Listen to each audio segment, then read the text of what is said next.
Di Rusia, semakin banyak pembicaraan tentang kemungkinan serangan terhadap negara-negara Baltik dan Finlandia. Dan hari ini, selain pernyataan-pernyataan keras, sudah ada beberapa tindakan dari pemerintah Rusia yang menunjukkan persiapan nyata Kremlin untuk perang melawan Eropa. Di Duma Negara Federasi Rusia, secara resmi telah disahkan undang-undang yang memungkinkan Vladimir Putin menggunakan angkatan bersenjata Rusia di negara manapun di mana warga Rusia telah ditangkap atau dipersekusi. Dan ini adalah salah satu alasan untuk melakukan agresi bersenjata terhadap Eropa.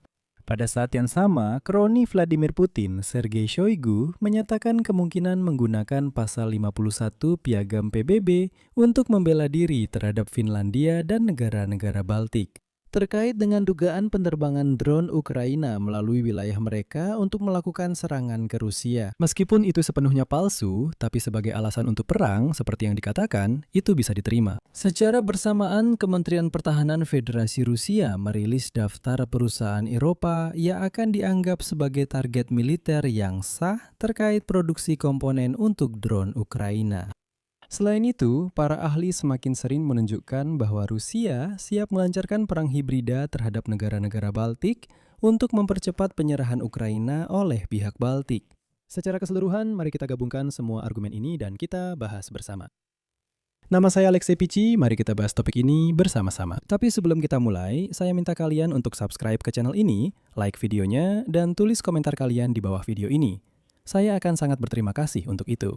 Selain itu, jangan lupa subscribe ke kanal Telegram saya, Pici News. Linknya ada di deskripsi video ini.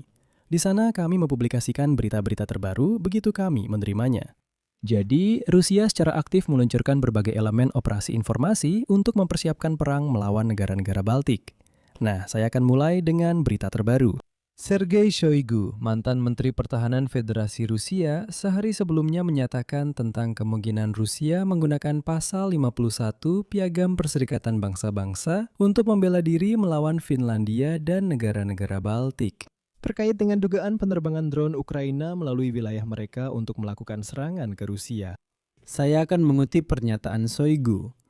Akhir-akhir ini semakin sering terjadi serangan drone Ukraina ke Rusia melalui Finlandia dan negara-negara Baltik. Jika negara-negara tersebut secara sadar menyediakan wilayah udaranya, menurut hukum internasional, pasal 51 Piagam PBB tentang hak negara untuk membela diri jika terjadi serangan bersenjata mulai berlaku. Ini adalah pernyataan yang sangat penting. Karena ini sebenarnya adalah dalih perang palsu untuk menyerang negara-negara Baltik. Kisah tentang dugaan penerbangan drone Ukraina melalui negara-negara Baltik ke Rusia untuk melakukan serangan, ingat, ke Ust-Luga dan Primorsk, itu adalah berita palsu. Rusia sendiri yang mengarang cerita tentang penerbangan itu dan sekarang menyebarkannya sebagai dalih perang untuk meningkatkan eskalasi terhadap Eropa. Di sini saya akan berhenti sejenak dan membahasnya lebih detail. Kita sebenarnya sudah pernah membahas topik ini sebelumnya, di salah satu episode sebelumnya. Tapi mari kita bahas sekali lagi. Shoigu menyatakan bahwa negara-negara Baltik diduga menyediakan wilayah udaranya agar Ukraina bisa terbang memutar dari arah lain. Mereka meluncurkan drone mereka. Drone itu terbang di atas negara-negara Baltik, dan dari sisi itu, dari arah Baltik, mereka menyerang wilayah Leningrad di Federasi Rusia. Dan pada akhir Maret, saya ingatkan, drone-drone Ukraina melakukan serangan besar-besaran ke pelabuhan-pelabuhan Rusia di wilayah Leningrad, khususnya Ust-Luga dan Primorsk. Nah, saat itulah orang-orang Rusia mengarang narasi ini, bahwa drone-drone Ukraina seolah-olah terbang melalui negara-negara Baltik untuk menyerang Rusia.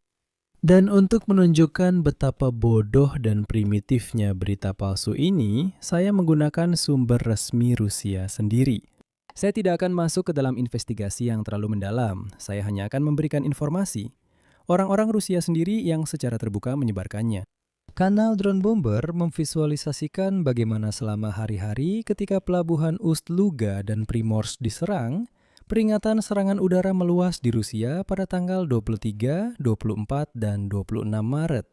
Dalam video-video ini yang akan Anda lihat sekarang, terlihat jelas dalam urutan seperti apa peringatan udara berbunyi di Rusia dan di mana sistem pertahanan udara diaktifkan. Tepat pada malam-malam ketika pelabuhan di wilayah Leningrad diserang. Jadi, jika drone Ukraina tidak terbang melalui wilayah Rusia, tetapi masuk ke Rusia melalui negara-negara Baltik, maka muncul pertanyaan, mengapa alarm di Rusia berbunyi mulai dari perbatasan Ukraina dan secara bertahap bergerak menuju wilayah Leningrad itu? Apa sebenarnya yang ditembak jatuh oleh sistem pertahanan udara Rusia di atas wilayah mereka sendiri? Jika memang pada saat itu drone-drone tersebut sebenarnya terbang entah di mana di atas negara-negara Baltik. Mengapa alarm justru berbunyi di wilayah-wilayah yang menurut versi Kremlin, drone sama sekali tidak melintas di sana?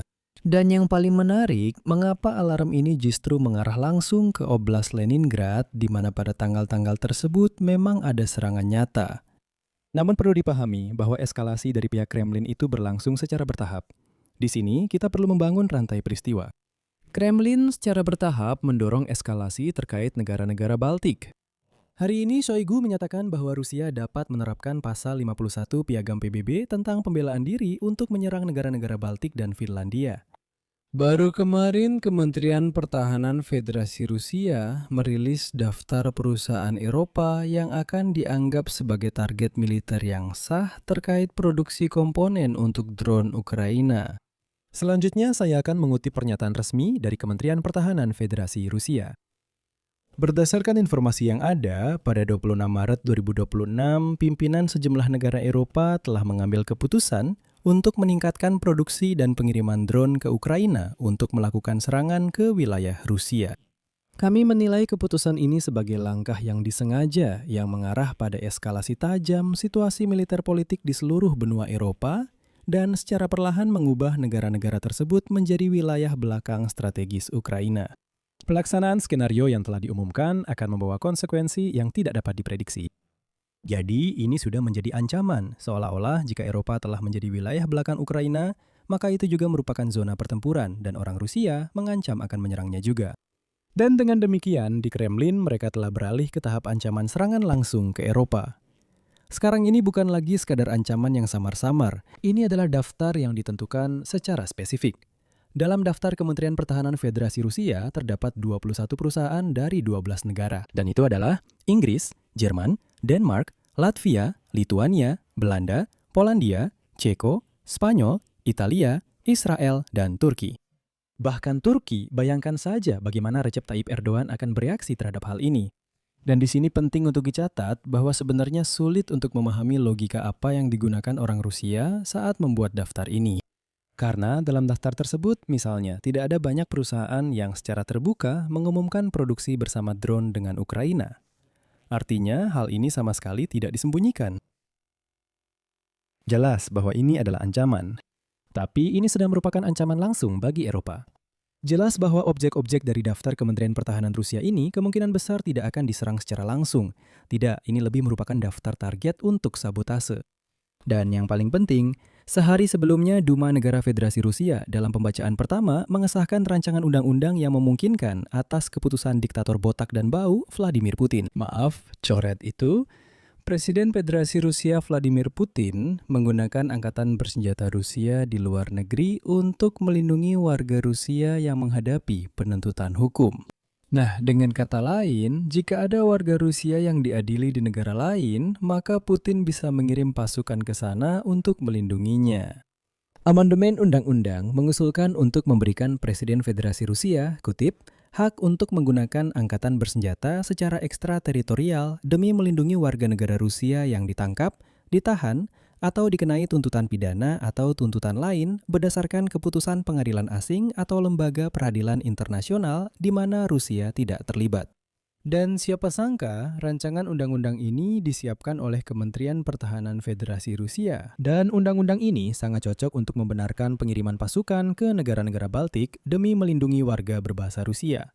Di sisi lain, para ahli sudah memperkirakan bahwa Vladimir Putin benar-benar begitu takut dengan pengadilan internasional, sehingga dia sudah mencoba mengancam terlebih dahulu. Yang dimaksud bisa jadi adalah pengadilan yang pembentukannya diinisiasi oleh negara-negara tertentu atau organisasi internasional untuk menuntut Rusia secara pidana. Pertama-tama, Vladimir Putin atas perang berdarah yang dimulai tanpa provokasi terhadap Ukraina.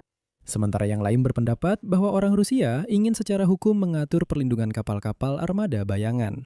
Pada saat yang sama, Kremlin semakin sering berbicara tentang perang dengan Eropa, dan hal ini jelas tidak bisa diabaikan. Itulah sebabnya kami membahas topik-topik seperti ini di saluran YouTube ini. Di sini saya akan mengakhiri dengan tanda elipsis. Tulis pendapat dan kesimpulan Anda di kolom komentar di bawah episode ini. Berlanggananlah ke saluran ini, tekan tombol lonceng, dan jangan lupa untuk menyukai video ini. Jika episode ini menarik dan bermanfaat bagi Anda, saya akan sangat berterima kasih atas dukungan Anda untuk kelangsungan saluran ini.